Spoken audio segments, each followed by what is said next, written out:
जय जय श्री राधे।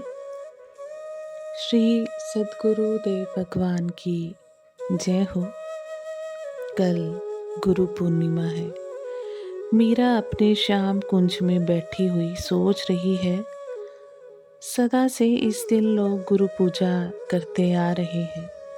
शास्त्र कहते हैं कि गुरु के बिना ज्ञान नहीं होता। गुरु ही परम तत्व का दाता है। तब मेरे गुरु कौन है? वह एकदम से उठकर दूधा जी के पास चल पड़ी। दूधा जी के समीप जयमल बैठे थे।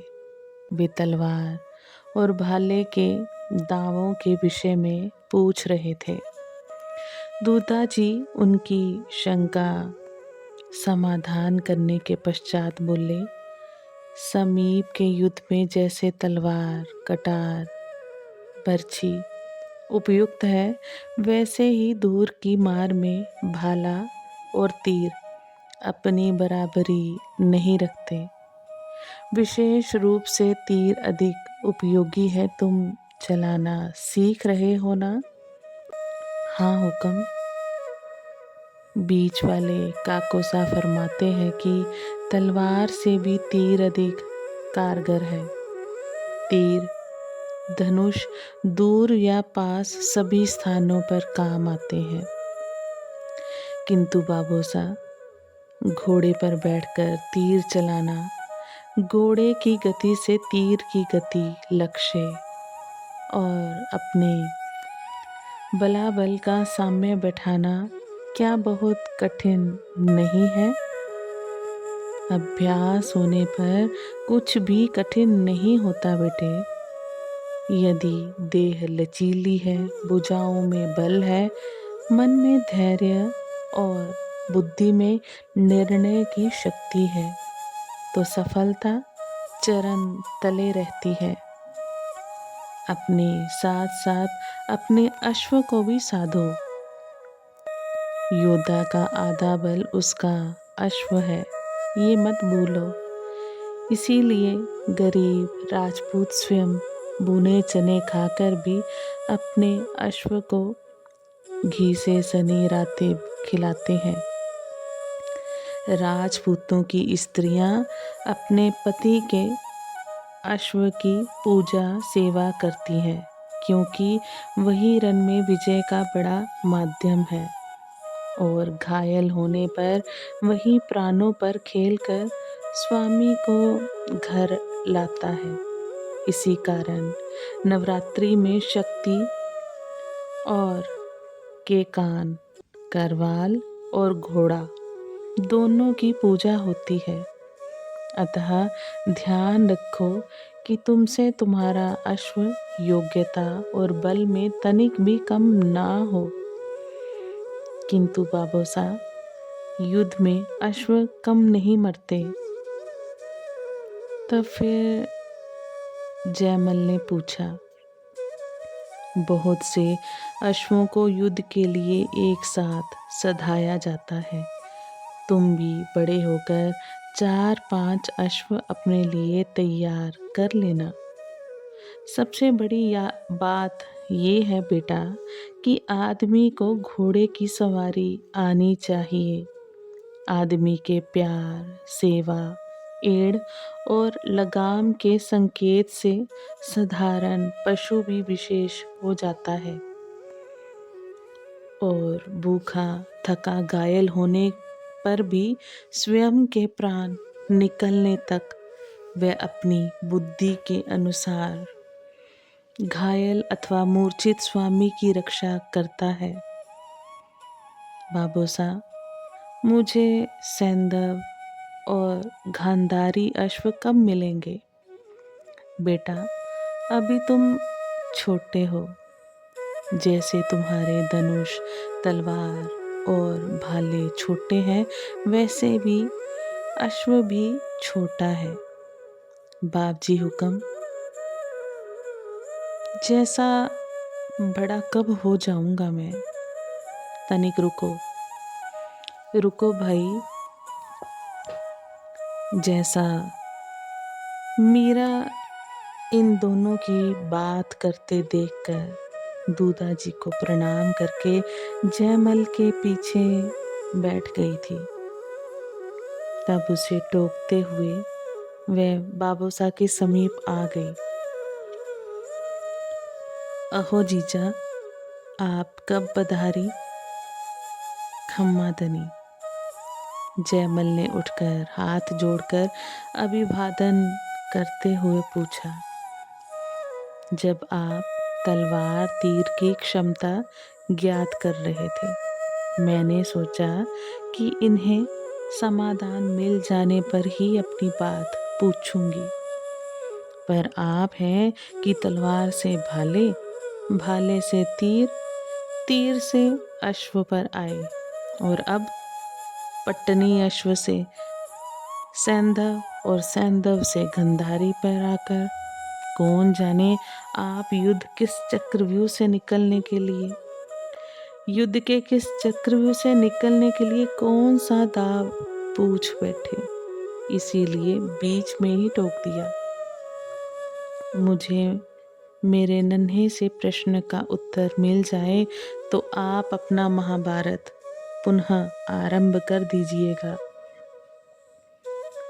बाप जी हुक्म की तलवार जितने तो है नहीं और बराबर होने की बात कर रहे हैं। जयमल और दूधा जी मीरा की बात पर हंस पड़े। कहो बेटा, क्या पूछना है? दूधा जी ने कहा।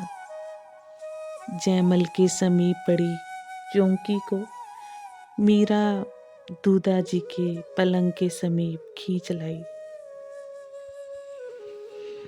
उस पर बैठते हुए बोली, बाबूसा, शास्त्र और संत कहते हैं कि गुरु बिना ज्ञान नहीं होता।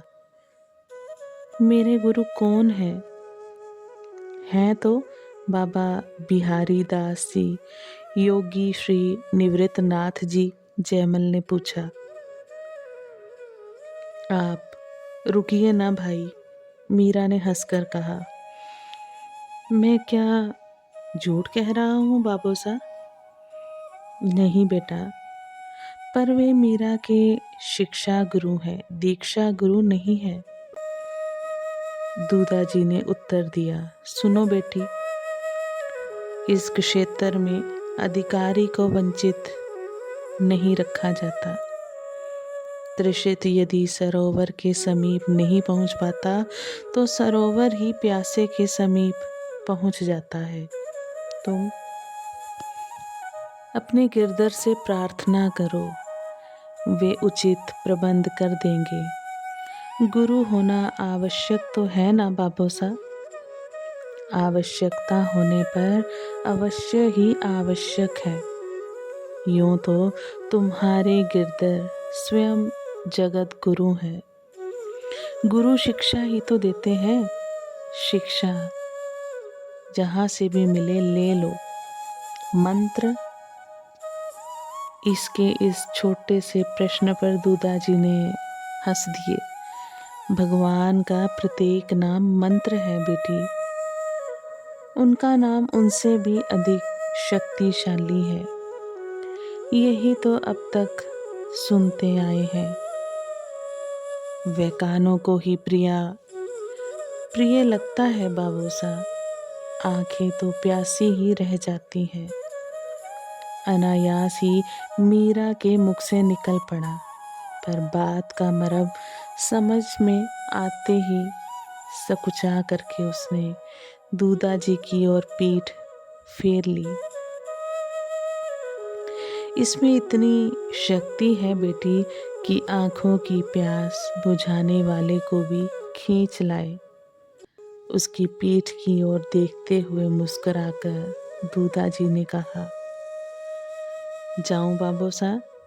मीरा ने पीठ फेरे हुए ही पूछा। जाओ बेटी। जीजा ने ये क्या कहा बाबूसा? और लाज काहे की आई इनको? मैं तुम्हारे क्षेत्र की बात नहीं है बेटा। बात इतनी है कि भगवान के नाम में भगवान से भी अधिक शक्ति है और उस शक्ति का लाभ नाम लेने वाले को मिलता है। मीरा श्याम कुंज में जाकर अपने गोपाल के सम्मुख बैठ एक तारा उठाया। मोही लागी लगन गुरु चरणन की, चरण बिना मोही कुछ नहीं भावे। जग माया सब सपनन की, मोही लागी लगन गुरु चरणन की। भव सागर सब सूख गयो है, फिक्र नहीं मोही तरनन की। मीरा के प्रभु गिरधर नागर, आस लगी गुरु शरणन की। मोही लागी लगन गुरु चरणन की।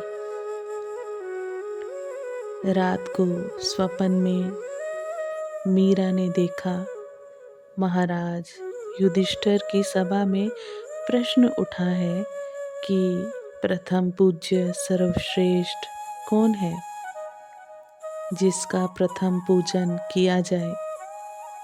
ऋषियों मुनियों की ओर से ध्वनि आई, श्री कृष्ण। श्री कृष्ण ही प्रथम पूजा के योग्य हैं।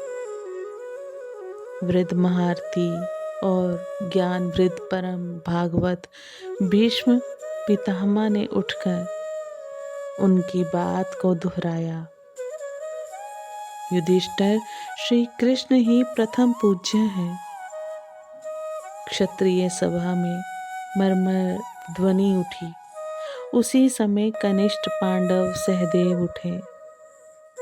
हम श्री कृष्ण का प्रथम पूजन कर रहे हैं। जिसे ये ना रुचे, सहनीय ना हो, उसके सिर पर मेरा वामपद। मीरा का हृदय गर्व से भर उठा। उसने नेत्र उठाकर ऊंचे सिंहासन पर विराजित उस मेघवरन दिव्य वपु की ओर देखा। ओह छवि सुषमा की उताल लहरें लेता हुआ सौंदर्य सागर। नन्हा सा तो मानव मन, उसमें ये अपार रूप सागर समावे ही कैसे। जो थोड़ा बहुत समाता है उसे सीमा में बंधी ये वाणी कैसे वर्णन कर पाए। वे अरुण अमल मृदुल चारु चरण अपने दोनों हाथों में भरकर देवी पंचाली के हाथों में थमी झारी से डलते जल और नेत्र जल से धर्मराज ने अच्छी तरह धोए। कृष्णा ने आंचल से भली प्रकार पोंछकर उन्हें धीरे से सुकोमल पाद पीठ पर रखा। वे प्रक्षालन जल अपनी देह पर छिड़कर करके पान किया और पूजा आरंभ की। गंग जनक हर हियेदन सिंधुजा कर ललित पाद पद्मों की कुमकुम केशर अक्षत पुष्प भेंट से अर्चना की और इसके बाद भरत खंड के इस तुच्छ राज्य की भेंट सहित ये प्रथम पांडव श्री चरणों में प्रणत है कहकर युधिष्ठिर ने अयोनिजा देवी याज्ञसेनी के साथ अपनी ही चढ़ाई पूजन सामग्री पर मस्तक धर दिया। उनके साथ ही कोटि कोटि मस्तक झुक गए। ऋषियों ब्राह्मणों की ओर से स्वर उठा, कृष्णम वंदे जगत गुरु। उस घोष के साथ ही मीरा की आंखें खुल गई। कहाँ गए मेरे प्राण, मेरे सर्वस्व। वे व्याकुल हो उठी। वे करुणा कृपापूर्ण बड़े बड़े नयन व मधुर मुस्कान। युधिष्ठिर कैसे चाव से चरणों को धो रहे थे। उनके हाथ मानो उन चरणों से विलग होना ही ना चाहते हों। देवी द्रौपदी और धर्मराज के मुख पर विनय, प्रेम और समर्पण के भाव। अपनी ही चढ़ाई हुई वस्तुएं वे बहुमूल्य पूजन समारंभ उन्हें अत्यंत तुच्छ लग रहा था। उनकी क्षण क्षण चंचल होती वह विविश दृष्टि मानो कहती थी कि ये चक्रवर्ती पद, धरा की ये संपत्ति, मेरी ये देह, ये प्राण, आह, कुछ भी तो ऐसा नहीं है जो इन चरणों में चढ़ाकर तनिक सा संतोष पा जाऊं। ये सब तो पहले से ही इनका है, मैं इन्हें क्या भेंट करूं। ये अल्पमति, अल्प प्राण युधिष्ठिर तो सदा से तुम्हारा ही है। केवल मेरे संतोष के लिए स्वीकृति प्रदान करके मुझे गौरव प्रदान करो। मेरे प्रभु, मुझे गौरव प्रदान करो। धर्मराज के भाव कितने दिव्य हैं। ऐसे दिव्य भाव मुझे कब प्राप्त होंगे। कब प्राणों की व्याकुलता उन्हें कृपा परवश करेगी। वे सब लोग कह रहे थे कि कृष्णं वंदे जगत गुरुम। सच तुम ही तो सच्चे गुरु हो। आज तुम जिस संत के रूप में पधारोगे, मैं उनको ही गुरु मान लूंगी। नित्य कर्मों से निवृत्त होकर उसने गिरधर गोपाल को नया श्रृंगार धारण कराया। गुरु भाव से उनकी पूजा की और गाने लगी। री मेरे पास निकस गया सतगुरु, मारे या तीर, बिरह जाल लगी और अंतर, व्याकुल भया समीर। बंद नेत्रों से झरते जल ने उसके वक्ष को भिगो दिया। प्राणों की व्याकुलता ने कंठ पर मानो आवेग की श्रृंखला चढ़ा वाणी को कैद कर लिया। अपनी दशा को छिपाने के प्रयत्न में उसने सखियों की ओर से पीठ फेर कर भीत पर दोनों हाथों और सिर को टेक दिया। रुदन को मौन रखने के प्रयत्न में देह रह रह कर झटके खाने लगी। स्वामिनी की ये दशा देख दासियां कीर्तन करने लगी। चंपा और चमेली उसके दोनों ओर खड़ी हो गईं, कहीं अचेत होकर गिर ना पड़े। उसी समय गंगा ने आकर माता झाली जी के पधारने की सूचना दी। चंपा ने मीरा के सिर पर साड़ी ओढ़ते हुए कान के समीप मुख ले जाकर धीमे स्वर में कहा, धैर्य धारण कीजिए, कुंवरानी सा पधार रही है। कठिन प्रयत्न करके मीरा ने अपने को संभाला और नीचे बैठकर तानपुरे पर उंगलियां फेरी।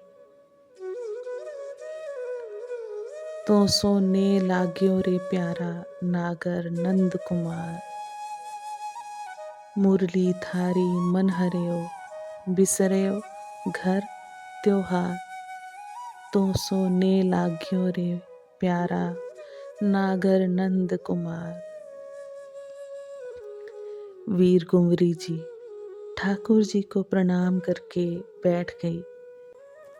मीरा ने भजन पूरा होने पर तान पूरा रखते समय माँ को देखा और उठकर चरणों में सिर रखकर प्रणाम किया। बाँह पकड़कर उसने समीप बिठाते हुए माँ ने उसका अश्रु सिक्त मुख देखा।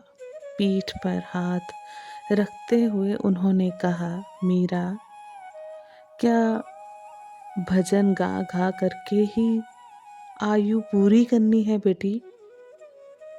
तेरी आयु की कन्याएं 2-2, 3-3 बार ससुराल हो आई हैं। जहाँ विवाह होगा वह लोग क्या भजन सुनने के लिए तुझे ले जाएंगे? जिसका ससुराल और पीहर एक ही ठोर हो बाबू, उसे चिंता करने की क्या आवश्यकता है?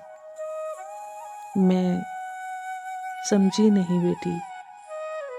महलों में मेरा पीहर है और श्याम कुंज मेरा ससुराल। मीरा ने सरलता से कहा, तुझे कब समझ आएगी बेटी? कुछ तो जगत व्यवहार सीख। बड़े बड़े घरों में तुम्हारे संबंध की चर्चा चल रही है। इधर रनिवास में हम लोगों का चिंता के मारे बुरा हाल है। ये रात दिन गाना बजाना, पूजा पाठ और रोना धोना, इनसे संसार नहीं चलता। ससुराल में सास ननद का मन रखना पड़ता है। पति को परमेश्वर मानकर सेवा टहल करनी होती है। मीरा, सारा परिवार तुम्हारे लिए चिंतित है। बाबू, पति परमेश्वर है, इस बात को तो आप सबके व्यवहार को देखकर मैं समझ गई हूँ। ये गिरधर गोपाल पति ही तो हैं और इन्हीं की सेवा में लगी रहती हूँ। फिर आप ऐसा क्यों फरमाती हो? अरे बेड़ी पागल, कठे पीतल री मूर्ति किनी रो बींद वे बे कई मुँह तो थापगी थारासु भगवान। एक छोरी दीदी आखा जमारा में। अरे वाह, ई अंधबेड़ी। अरे पागल लड़की, पीतल की मूर्ति भी क्या किसी का पति हो सकती है? मैं अघा गई हूँ। भगवान ने जीवन में एक ही बेटी दी और वह भी आधी पागल। माँ, आप क्यों अपना जी जलाती हैं? सब अपना अपना भाग्य लिखा कर लाते हैं। मेरे भाग्य में यदि पागल होना ही लिखा है तो आप कैसे भाल के अंक मिटा देंगी? बाबूसा ने मुझे बताया है कि मेरा विवाह हो गया, अब और दूसरा विवाह नहीं होगा। कब हुआ तेरा विवाह? हमने ना देखा ना सुना। कब हल्दी चढ़ी, कब बारात आई, कब विवाह विदाई हुई? कन्यादान ही किसने किया? ये बाबूसा ने ही तुझे सिर पर चढ़ाया है, अन्यथा तो अब तक ससुराल जाकर तू पुरानी हो जाती। यदि आपको लगता है कि विवाह नहीं हुआ तो अभी कर दीजिए ना। वर को कहीं से आना है ना, कन्या को आना है कहीं से। दोनों आपके सम्मुख हैं, दूसरी तैयारी ये लोग कर देंगे। उसने अपनी सखियों की ओर देखा। 2 जनी जाकर पुरोहित जी और कुंवर सा को बुला लाएंगी। मीरा ने कहा, आज हम वाणी को यहीं विश्राम देते हैं। गुरु कृपा से इस प्रसंग को आगे भी बढ़ाने का हम प्रयत्न करेंगे। आप सभी वैष्णव जन को श्री हरिवंशी श्री सद्गुरुदेव भगवान की जय हो। जय जय श्री हरिवंश।